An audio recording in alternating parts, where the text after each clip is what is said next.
Hello everyone. तो कैसे हो आप लोग। आज के इस वीडियो में मैं एसएससी सीजीएल 2030 का जो पेपर था उसका मैं प्रीवियस ईयर का एक सेट करवाने वाला हूँ। और आप इसका डेट नोट कर सकते हो। ये इस डेट को हुआ था। ये one of the hardest shift था, ठीक है। One of the hardest shift. तो अच्छे से आप लोग इसे देखना, ठीक है।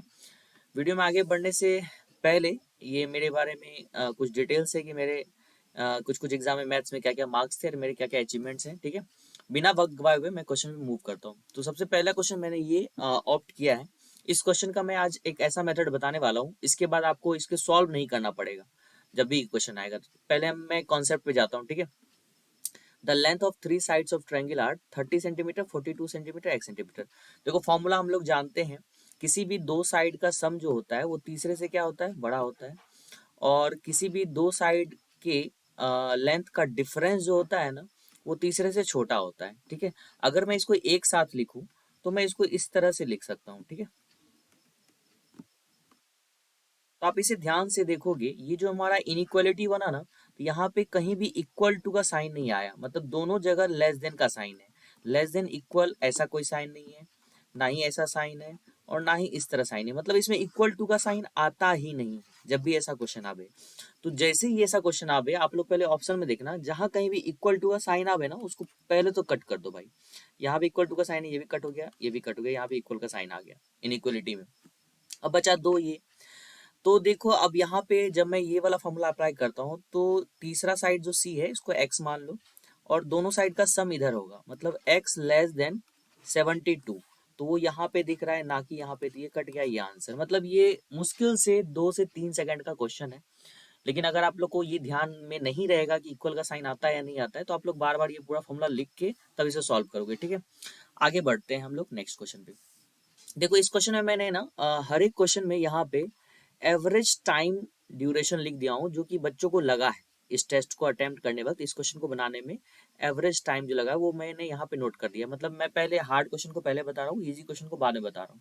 लेकिन अगर आप एग्जाम में इस क्वेश्चन मतलब ऐसे इस टेस्ट को अटेम्प्ट कर रहे हो, तो पहले ये वाला क्वेश्चन अटेम्प्ट करना। देखो 28 सेकंड इसमें लगे हैं, फिर 30, फिर 33। इससे आपको ये भी पता चल जाएगा कि कौन क्वेश्चन को मुझे पहले अटेम्प्ट करना चाहिए, किसको बाद में अटेम्प्ट करना चाहिए, ठीक है। चलो दूसरे क्वेश्चन पे आते हैं। इस क्वेश्चन में कहा गया है A B and C can do a piece of work in 30, 40 and 50 days.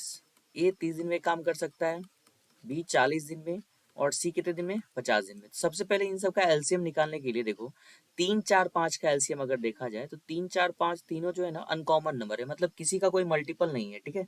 तो इन तीनों का एलसीएम का मतलब हो गया इन तीनों का मल्टीप्लीकेशन। तो 4 तिया 12, पंचे 60। 60 तो ये आ गया, साथ में सब में जीरो लगा तो यहाँ जीरो लगा दो, तो इन तीनों का एलसीएम 600 आ गया। अब इसको मैं डिवाइड दूँ तो यहाँ 20 आ जाएगा, ये 15 चौके 60, और 12 पंचे 60। तो ये जो हमारा जो वैल्यू आया 20, 15 और 12, ये हमारा क्या आया, ये इफिशियंसी आया। ये क्या आ गया, इफिशियंसी। अब कह रहा है क्या, beginning with A, if A B and C do the work alternately, then in how many days will the work be finished. पहला पहला दिन ए काम करता है, दूसरा दिन बी, तीसरा दिन सी, फिर चौथा दिन ए। इस तरह से काम चल रहा है। तो 3 दिन के ड्यूरेशन को हम लोग एक पीरियड मानेंगे। क्या मानेंगे, एक पीरियड। तो इस एक पीरियड में कितना काम हुआ है, ये देखो, 20, 15, 35, 35, 10, 45, 2, 47। मतलब एक पीरियड में 47 काम हो रहा है। अब टोटल काम कितना है भाई, 600। तो 600 से पहले हम लोग डिवाइड देते हैं। तो कितना से लगा दे, पहले एक लगेगा, ये 47 आ गया, ये आ गया 13। 4 तिया 12, तो ये ज्यादा हो जाएगा, 2 बार लगाते हैं। 47 दूना 7 दूना 14, 94 आ गया। 10 में से 4 गया 6, और यहाँ 12 में से 9 गया 3, 36। मतलब 36 काम अभी बचे हैं। ये 12 पीरियड है, ये कितना है, 12 पीरियड। एक पीरियड में 3 दिन, तो 12 पीरियड में कितने दिन हो गए, 36 डेज। अब देखो 36 डेज कंप्लीट हो चुके हैं, लेकिन अभी भी 36 वर्क बचा हुआ है। कितना वर्क बचा हुआ है, 36 वर्क। और 36 डेज का काम हो चुका है, प्लस अब नेक्स्ट जो है, नेक्स्ट जो काम होगा वो ए करेगा। कौन करेगा, ए। देखो 36, टोटल कितने पीरियड है, 12 पीरियड कंप्लीट हो गए। हर पीरियड सी पे कंप्लीट होता है, नेक्स्ट पीरियड ए से स्टार्ट होता है।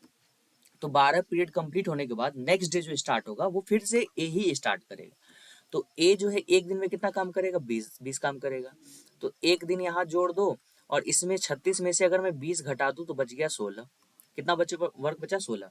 फिर नेक्स्ट डे बी काम करेगा, बी 15 काम करता है एक दिन में, तो दिन में एक जोड़ दो और इसमें से 15 घटा दो, कितने काम बच गए, एक काम। अभी एक काम कौन करेगा, सी, इफिशियंसी है 12, टाइम कितना लगेगा 1/12, टोटल हो गया 36, 37, 38, मतलब 38.1/12। तो हमारा फर्स्ट ऑप्शन क्या हो जाएगा, करेक्ट होगा। ठीक है, नेक्स्ट क्वेश्चन पे मूव करते हैं। A sum of money invested at a certain rate of simple interest per annum amount to इतना in 7 year, यहाँ कितना है 7 साल, and to rupees 18,906 in 11 year, यहाँ कितना साल है 11 साल। फाइंड द सम इन्वेस्टेड, हमको लोग को पी निकालना है, प्रिंसिपल क्या होगा। देखो बहुत इजी क्वेश्चन ये, 7 साल का अमाउंट इतना दिया हुआ है, 11 साल का अमाउंट इतना दिया, अगर इन दोनों को मैं सब्ट्रैक्ट करता हूँ ना, तो 4 ईयर का क्या आ जाएगा, एस आई, 4 ईयर का क्या आ जाएगा, एस आई। ठीक है, देखो हमारा जो अमाउंट होता है वो क्या होता है, प्रिंसिपल प्लस एस आई होता है ना। तो अगर मैं 7 साल वाला निकालू अमाउंट, तो principal plus S I of 7 year लिखूंगा। 11 साल वाला निकालूंगा तो principal plus S I of 11 year. अगर इन दोनों को सेपरेट करता हूँ तो प्रिंसिपल प्रिंसिपल कट जाएगा, तो जो भी डिफरेंस आएगा तो यही 4 साल का एस आई आ जाएगा। तो 4 साल का एस आई क्या हो जाएगा हमारा, इन दोनों का डिफरेंस मैं डायरेक्ट निकालता हूँ, 6 में से 2 गया 4, 10 में से 2 गया 8, फिर बचेगा यहाँ 8, 8 में से 5 गया 3, 8 में से 4 गया 4। तो 4 साल का अगर सिंपल इंटरेस्ट इतना है तो 1 साल का कितना आ जाएगा भाई, 4 से डिवाइड देंगे, चरका 4, 4 नंबर 36, 4 छके 24। अब यहाँ देखो 7 साल का अमाउंट यहाँ दिया हुआ है, तो 7 साल का हम लोग क्या निकाल लेते हैं, एस आई, क्या निकाल लेंगे, एस आई। तो 7 साल का एस आई क्या निकलेगा, 7 से गुना कर दो, 7 छके 42 के 2 बाकी 4, 9 सते 63, 4 67 के 4 बाकी 6, 7 का 7, 7 6 7 2, तो ये हो गया 7 ईयर का S I, S I of 7 year. अब हमारा देखो अमाउंट जो दिया है 7 साल का इतना है, तो अमाउंट बराबर हम लोग जानते हैं पी प्लस एस आई होता है। तो अमाउंट है 14,522 बराबर पी प्लस एस आई कितना है 7672। अब इसको इधर भेज दो, मतलब घटाना है, 2 में से 2 गया 0, 12 में 7 गया 5, 4 14 में 6 गया 8, और 13 में 7 गया 6। तो प्रिंसिपल हमारा आ गया 6850, 6850। नेक्स्ट क्वेश्चन पे मूव करते हैं हम लोग। The number of candidate selected from Maharashtra, देखो महाराष्ट्र सबसे पहले नजर आना चाहिए, उसमें से सेलेक्टेड देखो ये वाला पार्ट है, मतलब ये during the period under review is approximately what percent of the number of selected from Delhi during the period. तो दिल्ली में सेलेक्टेड कौन हो गया ये, तो फटाफट इसको ऐड करना। देखो मैं जब भी ऐड करता हूँ तो उल्टा ऐड करता हूँ, पहले इसको ऐड करता हूँ, 80, 80 का 8 लेता हूँ, 8 7 15, 15 8 23, 23 6 29, 29 6 35, मतलब 29 6 35 मतलब हो गया 350।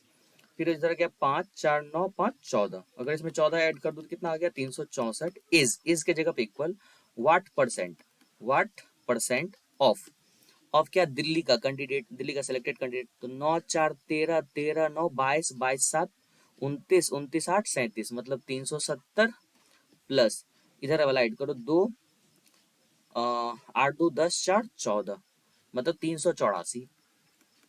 तो वाट बराबर हमारा क्या आ गया 36400 डिवाइडेड बाई 384। देखो ये से गुना हो जाएगा और ये से क्या आ जाएगा, भाग में आ जाएगा। तो इसको 384 से डायरेक्ट लगाते हैं ना, तो देखो 364 है, यहाँ 384 है, तो एक बार में तो नहीं लगेगा, तो ये 9 बार में लगेगा। 9 बार में क्यों लगेगा, तो हम लोग देखो ऑप्शन से भी यहाँ समझ सकते हैं, जो भी ऑप्शन है सब यहाँ देखो 90 93 94 96 इस तरह से, तो 9 से लगाएंगे डायरेक्टली। 9 4 के 36 के 6, बाकी 3, 9 8 72, 3 75 के 5 बाकी 7, 9 तिया 27 7 27 और 9 हाँ 27 और 7 7 7 14 34, घटाओ 10 में से 6 गया 4, और 13 में से 5 गया 8, और उसके बाद 5 में से 4 गया 1, ये कट जाएगा 0 आ गया। अब देखो जब मैं इसे लगाऊंगा, मान लो ये 40 है, थोड़ी देर के लिए 400 है, 400 है और ये 18 है, 4 चौके कितना होता है 1600, 5 कर देंगे तो वो कितना हो जाएगा 2000 हो गया। तो मतलब यहाँ 4 ही आने वाला है, तो 94 कहाँ है, यहाँ 94 है, तो ये हमारा ऑप्शन हो जाएगा। नहीं अगर समझ में आता है तो 5 बार लगा के देख लो। 5 से अगर मैं लगाता हूँ, देखो इसे ज्यादा आ जाएगा, एक बार 5 चौके 20 के 0 बाकी 2, 8 पंचे 40 2 42 2 बाकी 4, 5 दिया 15 4 19, 1920 आ गया, यहाँ 1840 ही लाना था, तो मतलब 94 पॉइंट समथिंग आंसर आएगा हमारा। हमारा फोर्थ ऑप्शन है, पूरा डिवाइड देने का जरूरत नहीं। नेक्स्ट क्वेश्चन में मूव करते हैं। Ram sells a suitcase to Mohan at 20% profit, Mohan sells it to Shyam at 40% profit. If Shyam pay 1430 for it, then the price at which Ram bought it. मान लो राम जो है x रुपये में खरीदा है इसको, फिर इसको बेचा किससे, मोहन से, तो मोहन का जो क्रय मूल्य हो जाएगा, मोहन का जो सीपी हो जाएगा वो कितना हो जाएगा, इसका 120%, 120% कितना होता है 6/5।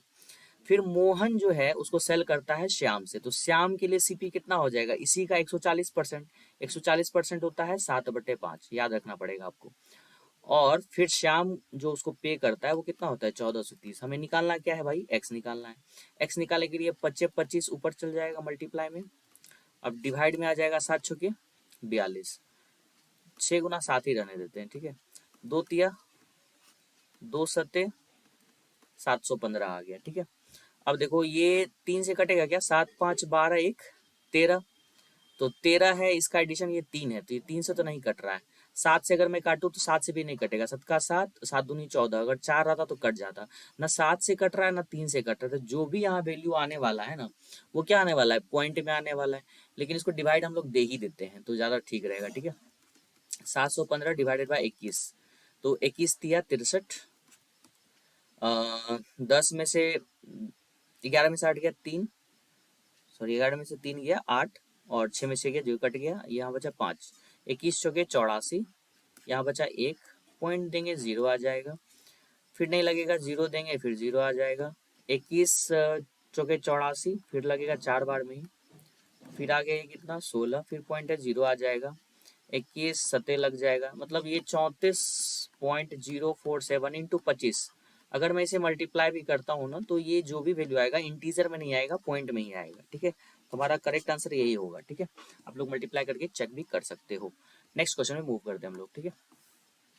15 men can complete a work in 25 days and 25 women can complete the same work in 40 days. If all 15 and 25 women work together, in how many days will work get completed? देखो 15 आदमी, 15 मैन एक काम को 25 दिन में करता है, same काम को, सेम काम को 25 औरत, 25 वीमेन कितने दिन में करती है, 40 दिन में। तो ये हमारा क्या निकला है, ये टोटल वर्क है, ये क्या है हमारा टोटल वर्क। तो यहाँ से हम लोग पहले मैन और वीमेन का इफिशियंसी फाइंड कर सकते हैं। 25 से 25 कट गया, 5 तिया 15, 5 8 40, तो मैन अपॉन वीमेन जो हमारा हो गया वो हो गया 8/3। अब हम लोग एक बार टोटल वर्क फिर से निकाल लेते हैं। यहाँ देखो तो टोटल वर्क हमारा, या तो m का वैल्यू यहाँ रख दो 8, या वेमेन का 3 यहाँ रख दो, इस पूरे में बिना कटा हुआ चीज है, मतलब इसमें 15 × 8 120 × 25, 120 × 25। अब पूछ रहा है अगर 15 मैन और 25 औरत इस काम को एक साथ कर रही है तो कितना दिन उसमें लग जाएगा। तो टोटल वर्क बाय इफिशियंसी, तो 15 मैन का इफिशियंसी 15 8 120 प्लस 25 वुमेन का इफिशियंसी कितना होगा, 25 या 75। अगर इन दोनों को मैं ऐड करता हूँ तो 195 आ गया, तो 195 यहाँ लिखो, 5 से काटो, 5 या 15, 5 9 45, 25 25, फिर 3 से काटो ये 13 आ गया, 3 से काटो ये कितना आ गया 40, तो 200/13, 13 कम 13 बचा 70, 13 तिया सॉरी 13 छः 78, 13 पचे 65, 15.5/13, 15.5/13 पहला ऑप्शन, ठीक है। नेक्स्ट पे चलते हैं हम लोग। a/1/7 है, a⁵ प्लस 1/2 क्या होगा। तो इसके लिए मैं कभी फॉर्मूला नहीं रटता हूँ, मैं डायरेक्टली निकालने पे बिलीव करता हूँ, ठीक है, क्योंकि रटने के लिए जीके में बहुत कुछ है। तो a² + 1² + 2 = 49, उधर जाएगा तो ये हो जाएगा 47, ठीक है। फिर हम लोग क्या करेंगे, इसको और इसको मल्टीप्लाई करके AQ + 1/q निकालेंगे, तो यहाँ आ जाएगा AQ + 1/AQ प्लस A + 1/, इतना आप लोग को याद होना चाहिए। इधर आ जाएगा 47 × 7, तो 47 × 7 कर लो भाई। अच्छा 47 × 7 तो ये हो गया, और A + 1/a को अगर मैं राइट साइड भेज दूँ माइनस में चल जाएगा, और उसका वैल्यू 7 है तो -7 कर दो। अगर मैं 7 कॉमन ले लेता हूँ तो ये हो जाएगा 47, 46 × 7, ठीक है। इसको गुना कर लो, 7 चौके 42 के 2, बाकी 4, 7 चौके 28 4 32, 322 हो गया। अब हम लोग क्या करना है, इसको और इसको मल्टीप्लाई करेंगे तो ये आ जाएगा, तो हो गया a⁵ + 1/a⁵ plus a + 1/a आ जाएगा। इधर हो जाएगा 322 × 47, ठीक है, इसका वैल्यू 47 है। फिर इसको मैं अगर राइट साइड भेजता हूँ तो -7 इधर आ जाएगा, तो इसी को सॉल्व करके आंसर आ जाएगा हमारा। तो 47 से पहले गुना करते हैं फटाफट, 7 दूना 14 4 बाकी 1, 7 15 5 बाकी 1 7 21 1 22 4 दूना 8 4 दूना 8 4 3 12 4 8 5 3 बाकी 1 8 3 11 1 बाकी 1 5 इतना -7 कर दो भाई। 14 में 7 गया 7 27 1 5 1 1 5 1 2 7 1 5 1 2 7। फर्स्ट ऑप्शन हमारा करेक्ट हो गया। नेक्स्ट पे चलते हैं हम लोग। An arc of length 23.1 centimeter subtend at 18 degree at the centre, what is the area of the circle. देखो सबसे पहले एक फॉर्मूला आप लोगों को पता होना चाहिए, theta is equal to L by R. ठीक है, यहाँ हमारा देखो किसी भी सर्किल में किसी आर्क द्वारा अगर सेंटर पे कुछ एंगल बनाया जा रहा है थीटा, इस आर्क का लेंथ एल है और ये रेडियस आर है, तो इन तीनों में एक रिलेशन होता है। तो यहाँ थीटा जो है ना रेडियन में होता है, तो 18 डिग्री पहले लिख लो, इसको रेडियन में चेंज करने के लिए पाई बाय 180 से मल्टीप्लाई करो, तो ये रेडियन में आ गया। एल का वैल्यू दिया है 23.1, क्या दिया हुआ है 23.1, और आर हमें फाइंड करना है। ठीक है, इससे ये कट गया 10 बार में, और 10 को अगर मैं इधर गुना कर देता हूँ तो आर बराबर हो जाएगा 231 बाय पाई। कोई दिक्कत।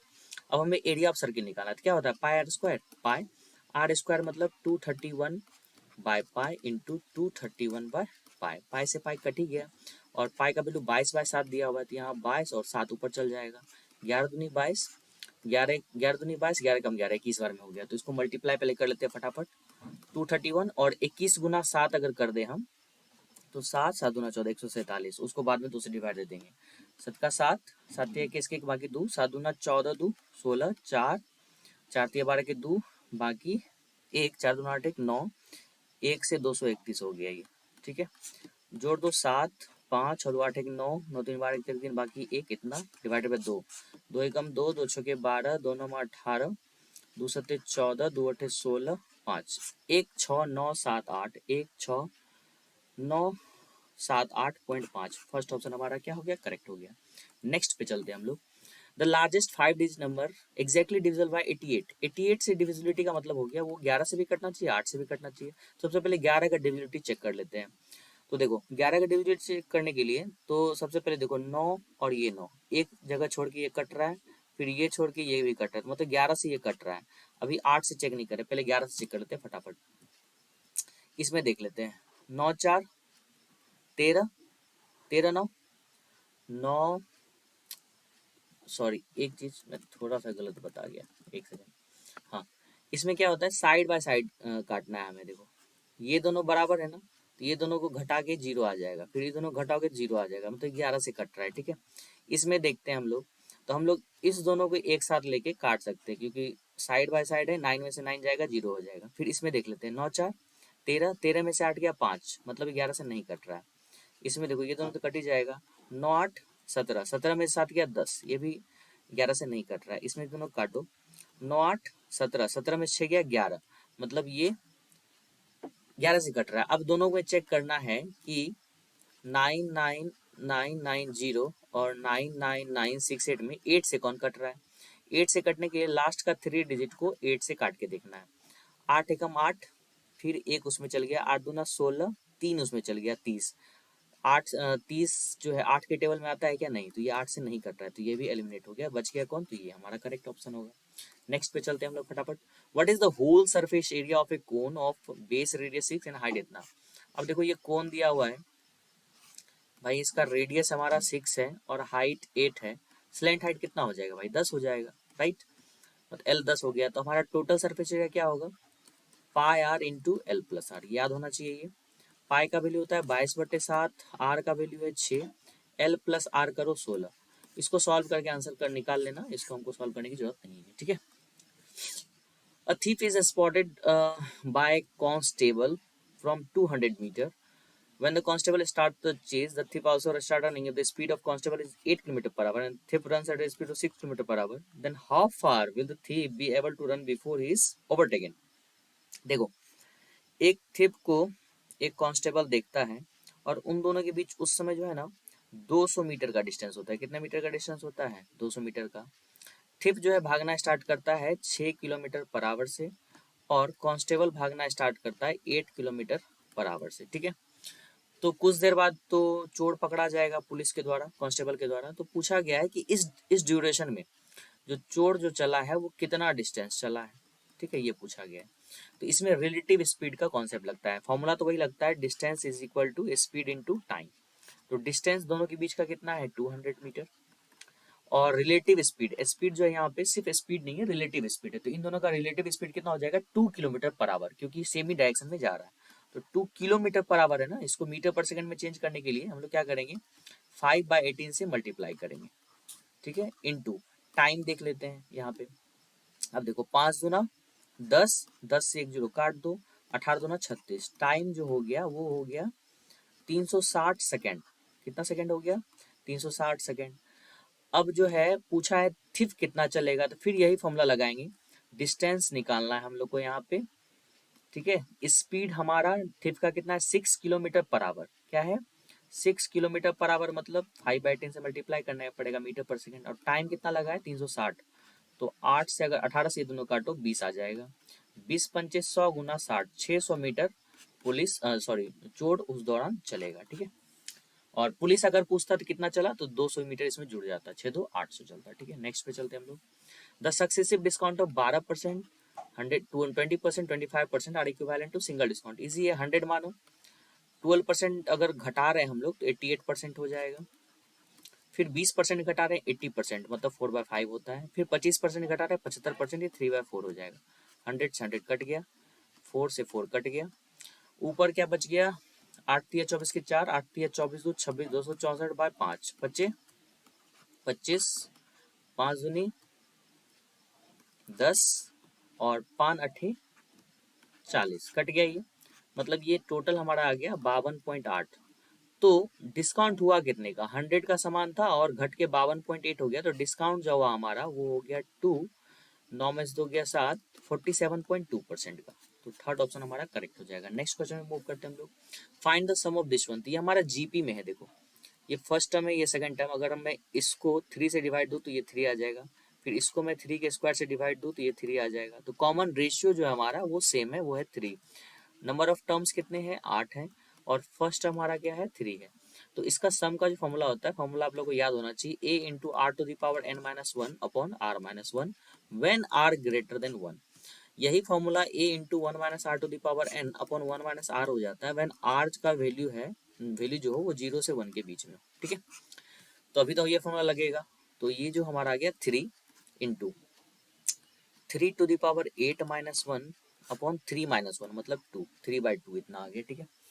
अब जरा मैं इसे ध्यान से देखूँ तो इसको मैं ऐसा लिख सकता हूँ क्या 3/2 इंटू 3 to the power 4 का स्क्वायर माइनस 1 का स्क्वायर, ऐसा लिख सकता हूँ ना। तो A square minus B square formula अगर मैं लगाऊँ 3/2 इंटू, ये हो जाएगा 3 to the power 4 - 1 into 3 to the power 4 + 1, right. तो ये हो गया 3/2 इंटू 81 में से एक गया 80, और 81 + 1 82, 2 से अगर मैं इसे काट दूं तो ये हो गया 41। अब इसको इजिली सॉल्व कर सकते हैं, ये हो गया 3, 123 × 80, जीरो दे दो, 8×24 के 4, बाकी 2 12 96, 12 96 2 98, 9840। तो ये हमारा करेक्ट ऑप्शन हो गया, ठीक है। नेक्स्ट पे चलते हैं हम लोग फटाफट। If the side of an equilateral triangle is increase by 34%, then what by what percent will its area increase. मान लो स्टार्टिंग में इक्विलेटरल ट्रायंगल का साइड 100 था, बाद में कितना हो गया 134। अब एरिया जो होता है ना वो डायरेक्टली प्रोपोर्शनल टू उसका साइड स्क्वायर होता है, तो साइड का स्क्वायर कर दो भाई। ये हो गया हमारा 1100, ये हो गया हमारा, ये देखो अब इसको हम लोग डायरेक्टली भी कर सकते हैं।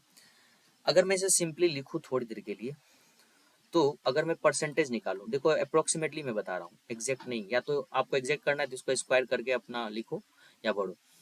अगर मैं परसेंटेज निकाला तो फाइनल एरिया 134 का स्क्वायर माइनस 100 का स्क्वायर अपॉन इनिशियल एरिया 100 का स्क्वायर इंटू 100%, राइट, यही होगा हमारा एग्जैक्ट। 100 से 100 तो कट गया। अब देखो ऊपर का जो वैल्यू होगा वो क्या होगा, अब ध्यान समझते हैं। अगर हम लोग 134 जो है वो किसके किसके बीच है 130 और 140 के बीच का, अगर मैं इसका स्क्वायर निकालता हूँ, इसका स्क्वायर और इसका स्क्वायर, तो ये हो जाएगा हमारा 16900, और ये होता है हमारा 1600, सॉरी 19600, राइट, इतना इतना हो रहा है।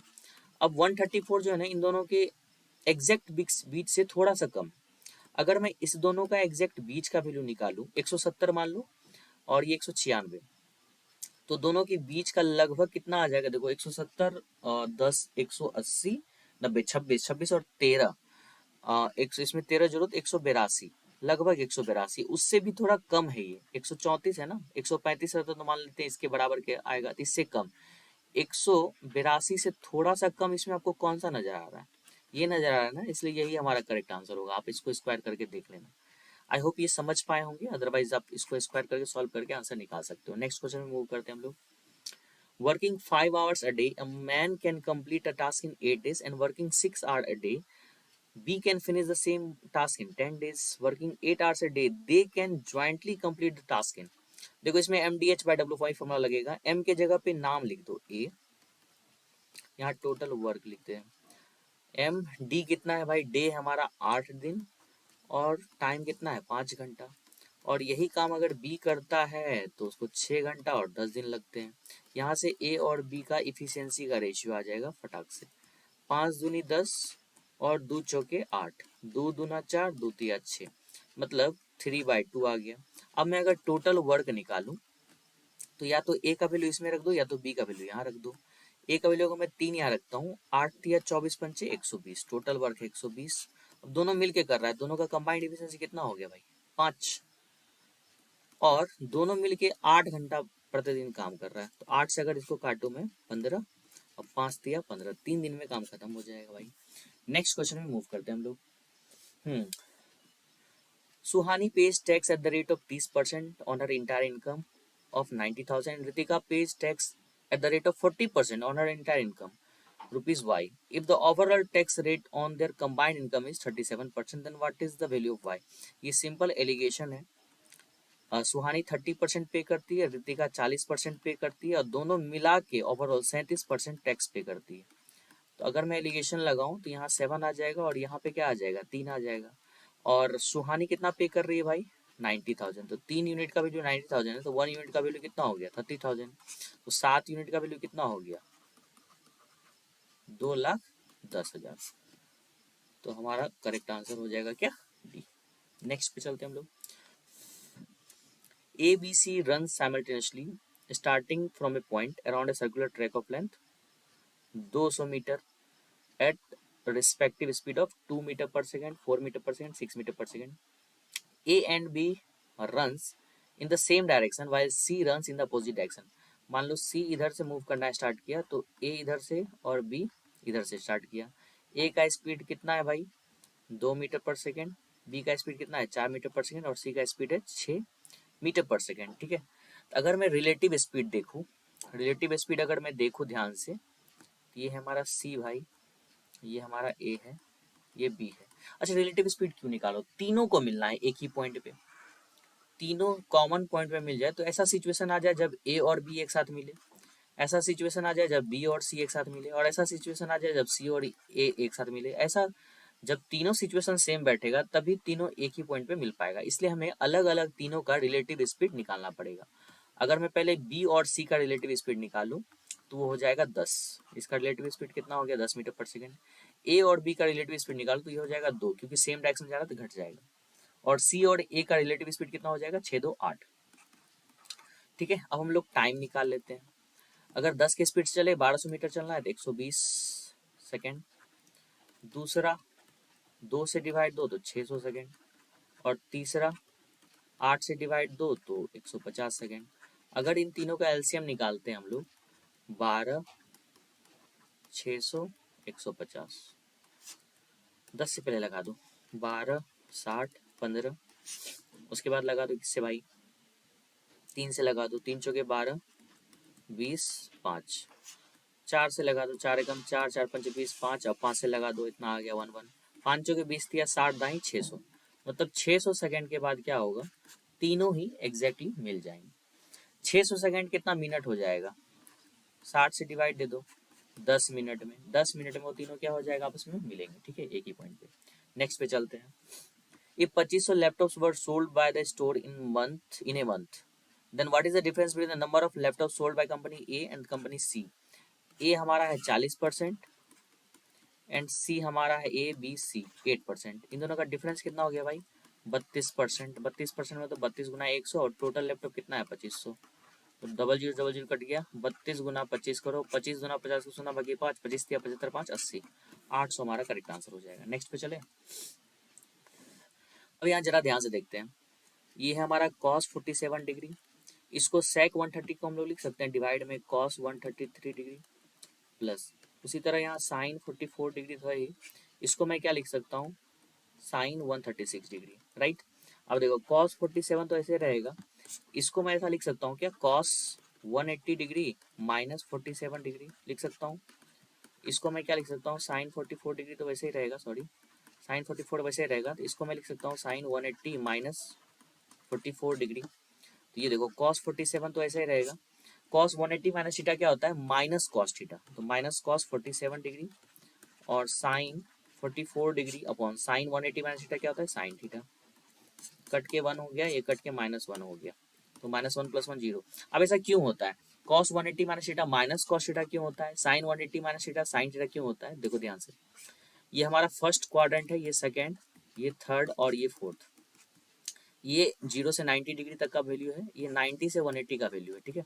ये 180 is 270, ये 270 is 360। यहाँ पे ऑल पॉजिटिव, जितने भी टी रेशियोज होते हैं, trigonometric ratio sine cos tan cos x सब इसमें पॉजिटिव होते हैं। इस सेकंड में जो होता है ना साइन और कॉसेक, बस यही पॉजिटिव होते हैं, अदरवाइज सारे निगेटिव होते हैं। तो 180 माइनस समथिंग मतलब 133 डिग्री जो है वो सेकंड क्वाड्रेंट में लाई कर रहा है, इसलिए यहाँ पे कॉस का वैल्यू जो होगा वो निगेटिव आएगा और साइन का वैल्यू क्या होगा पॉजिटिव होगा, इसलिए साइन 136 डिग्री जो है पॉजिटिव है, राइट। तो हमारा 0 करेक्ट आंसर होगा। नेक्स्ट पे चले। एक्स माइनस 1/x क्या है √6, निकालना है ये वैल्यू। अब इसको मैं पहले थोड़ा ब्रेक कर लेता हूँ, x⁸ माइनस 1/x⁸ को मैं ऐसा लिख सकता हूँ क्या, ये आपको बहुत फास्ट करने आना चाहिए। तो ये ऐसा आ गया हमारा एक बार, फिर इसको मैं उसी तरह से लिखूं तो यह आ जाएगा, देखो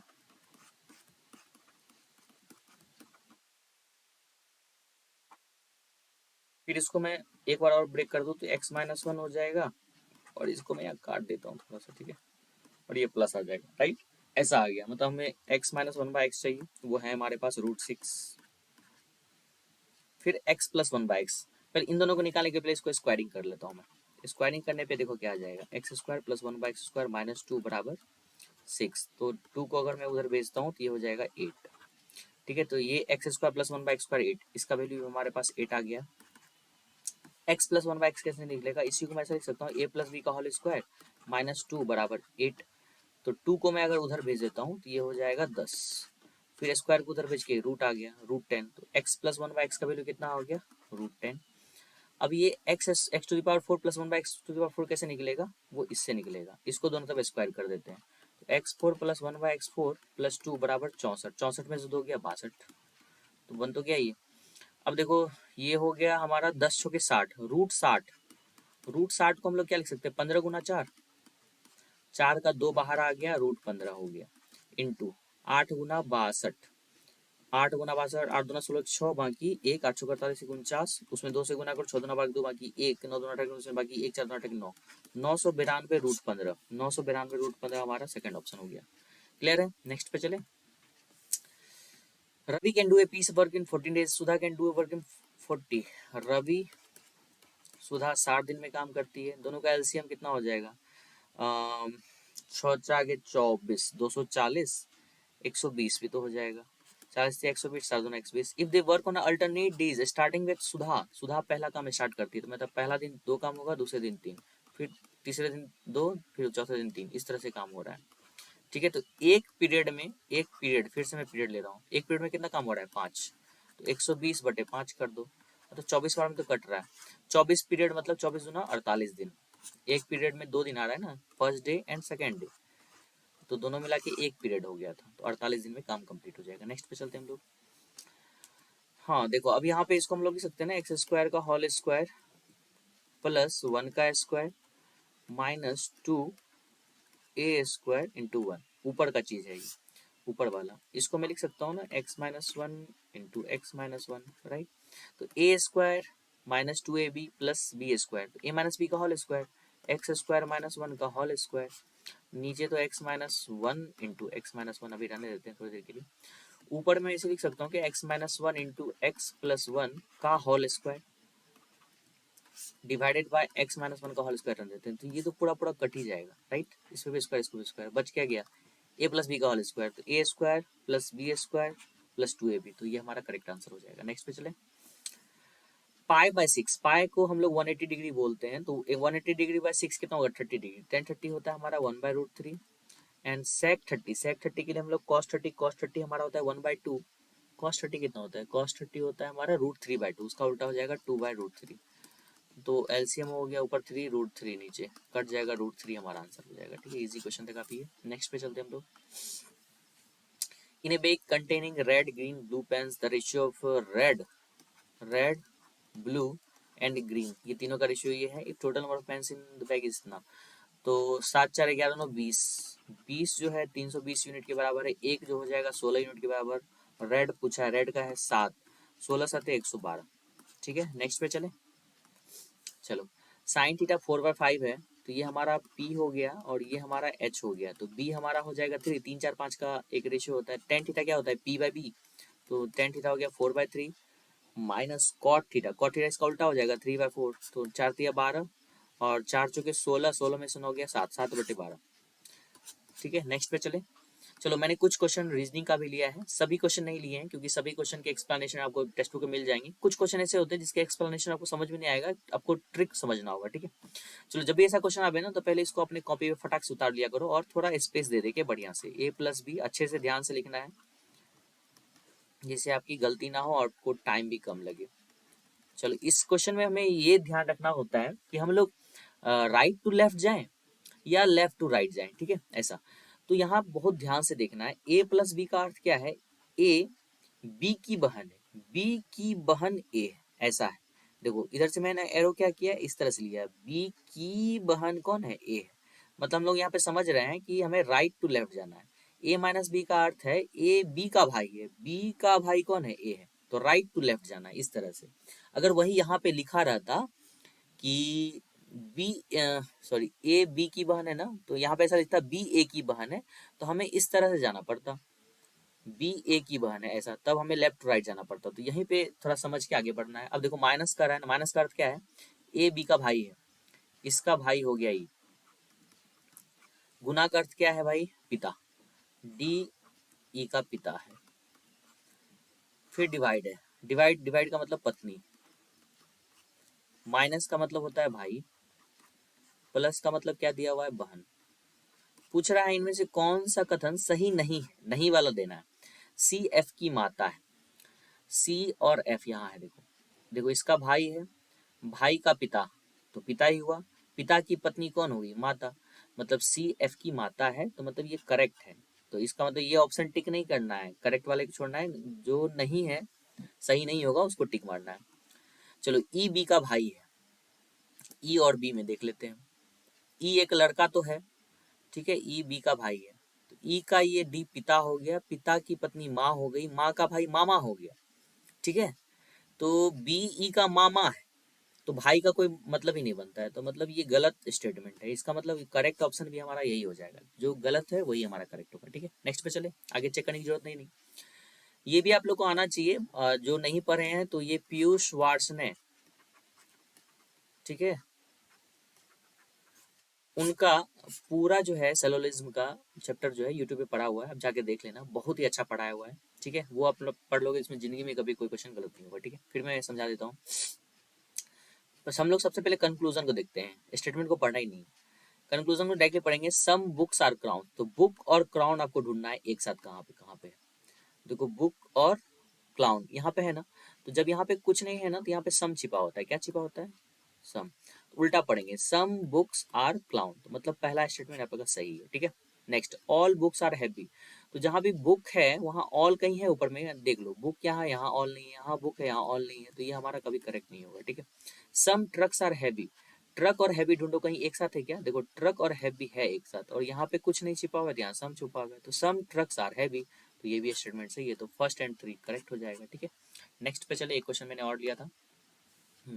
ऐसे क्वेश्चन आप जब भी आवे तो कॉपी पे आप अच्छे से इसको स्पेस दे देके लिखा करो। इसमें मैं भी एक चीज बताऊंगा कॉन्सेप्ट, जो कभी नहीं पढ़े हो तो वो भी सीख जाओगे भी, ठीक है। इसको मैं फटाफट कॉपी पे लिखा कॉपी पे लिख लेना भाई, नहीं तो तुम करते रह जाओगे, ये होगा नहीं। उसके बाद क्या करना है, यहाँ पे नंबर काउंट करना, मतलब डिजिट, सॉरी अल्फाबेट काउंट करना है, कितने, 1 2 3 4 5 6 7 8 9 10 11 12 13 14 15 16 17 18 19 20, 20 है ना। तो 20 का अगर मैं डिवीजर देखूँ तो 4 है, 5 है, बड़ा से बड़ा डिवीजर ढूंढना है 10। 10 का लूंगा तो ज्यादा पता नहीं चलेगा, तो 4 5 को चुन लेना है, ठीक है। तो 4 या 5 में अगर देखता हूँ तो 1 2 3 4 5, 5 के बाद देख रहा हूँ मैं C रिपीट हो रहा है, तो मतलब 5 5 का गैप ले लेना है, 1 2 3 4 5 यहाँ से गैप ले लो, 1 2 3 4 5 यहाँ से गैप ले लो, इस तरह से घेर भी देना है। अब देखो आपको सब कुछ अच्छे से पता चल जाएगा। यहाँ देखो तो C सब में पहले आ रहा है, यहाँ भी C है, यहाँ भी C है, यहाँ नहीं है, फिर यहाँ C है, इट मीन्स यहाँ C आएगा, राइट। सी के बाद देख रहा हूँ मैं एन है, यहाँ पे सी एन है, यहाँ भी सी एन है, इट मीन्स यहाँ भी एन आ जाएगा और यहाँ भी क्या आ जाएगा, एन। और देखो फिर से मैं देखूंगा अगला स्टेप में, सी एन के बाद डैश है, यहाँ सी एन के बाद पी है, यहाँ भी सी एन के बाद पी है, इट मीन्स यहाँ भी सी एन के बाद पी ही आएगा, यहाँ भी सी एन के बाद पी आएगा। अब हमें अच्छे से पता चल रहा है C N P S R, C N P S R, C N P S R, C N P S R, मिला लो भाई। लास्ट में आर होना चाहिए, तो यहाँ ये भी नहीं, ये भी नहीं, ये हो सकता है, ये हो सकता है। उसके बाद देखो खाली जगह पे क्या क्या भरा है, एनपी। एनपी दोनों में फर्स्ट में कहा है एनपी, देखो यहाँ पीएस आ गया था, ये भी छट गया, तो ये हमारा करेक्ट ऑप्शन हो गया। इतना ही क्वेश्चन था। थोड़ा मैंने जानबूझ के थोड़ा फास्ट पढ़ा है, क्योंकि थोड़ा काम था, बहुत ज़्यादा स्लो होने पे बच्चे बोर भी हो जाते हैं। आई होप वीडियो आपको अच्छा लगा होगा। अगर कहीं भी वीडियो आपको बहुत ज़्यादा फास्ट लगा, मैं फास्ट वे में समझाया हूँ, तो आप वीडियो पे कमेंट करें, मैं आगे से सेशन थोड़ा स्लो कर दूंगा। अगर आपको ये सेशन ठीक लगा तो प्लीज़ कमेंट करके बताएं हमें कि आपको सेशन कैसा लगा, और ज़्यादा से ज़्यादा शेयर कीजिए, एंड प्लीज़ प्लीज़ प्लीज़ थोड़ा सपोर्ट कीजिए एंड सब्सक्राइब कीजिए इस चैनल को। Thank you very much for watching this video till the end. Thank you very much, guys.